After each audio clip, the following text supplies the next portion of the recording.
Monsieur le Premier ministre, vous venez de parler d'un basculement du monde et vous avez raison. L'Europe est en guerre, elle est seule et elle est divisée.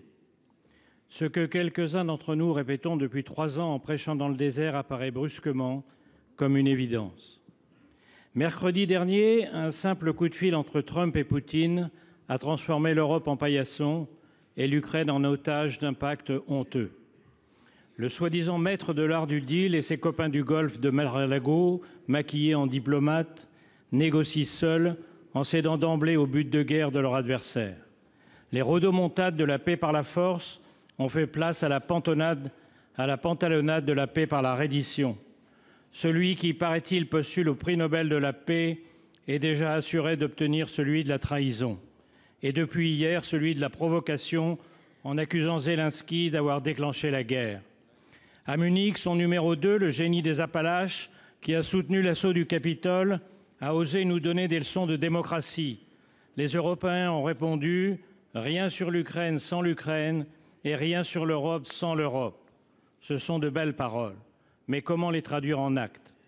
Depuis des décennies, l'Europe n'a cessé de repousser la construction de sa propre défense, malgré les alertes de la France, vous l'avez rappelé, monsieur le Premier ministre. En juin 2022, le président de la République a annoncé, je cite, « l'entrée de la France et de l'Europe en économie de guerre. Nous n'avons à ce jour pas fait le moindre pas dans cette direction. » Et la réunion de l'Élysée avant-hier n'a pas fait l'objet d'un communiqué pour ne pas étaler les divisions. Que la guerre se prolonge ou que l'Ukraine ait besoin de garanties, les Européens seront seuls demain pour faire l'effort en matériel, en argent et en troupes.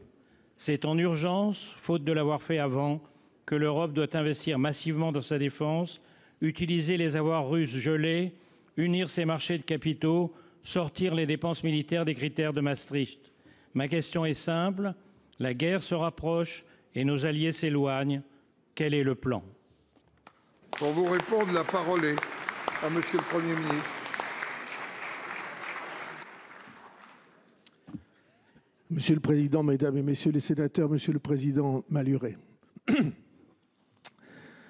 Vous l'avez dit, la France a été constamment, au cours des décennies, non pas seulement à l'avant-garde, mais souvent seule, notamment dans la dernière décennie, à porter l'idéal d'une Europe qui s'unirait pour exister.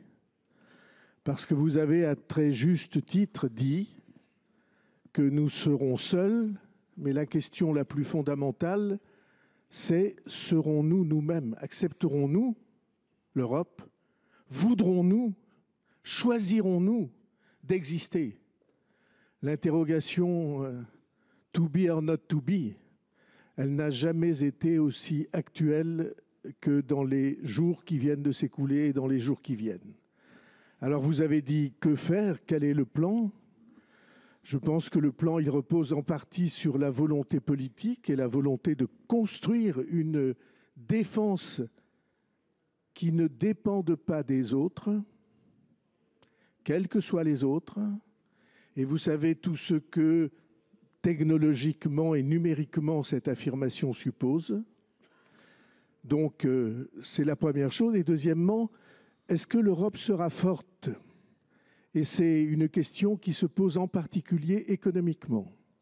Je ne crois pas qu'on puisse en rester à une situation si déséquilibrée, qu'on voit toute la croissance de l'autre côté de l'Atlantique et toute la stagnation chez nous, avec un puissant soutien aux États-Unis de la Banque centrale américaine, la Fed, et une prudente réserve de la Banque centrale européenne. Je pense que nous sommes tous placés devant une réalité qui se pose, comme vous l'avez rappelé, sur les investissements militaires, mais qui existe sur l'ensemble de notre économie quand on voit la captation que les États-Unis ont depuis longtemps favorisée, organisée, ajoutant une puissance monétaire sans comparaison à une capacité de croissance entièrement soutenue technologiquement, industriellement et fiscalement. Et donc, ces questions sont des questions purement et simplement existentielles. Le moment vient, les jours approchent, peut-être les minutes, où nous allons avoir, en citoyens responsables, à répondre à ces questions. Merci beaucoup.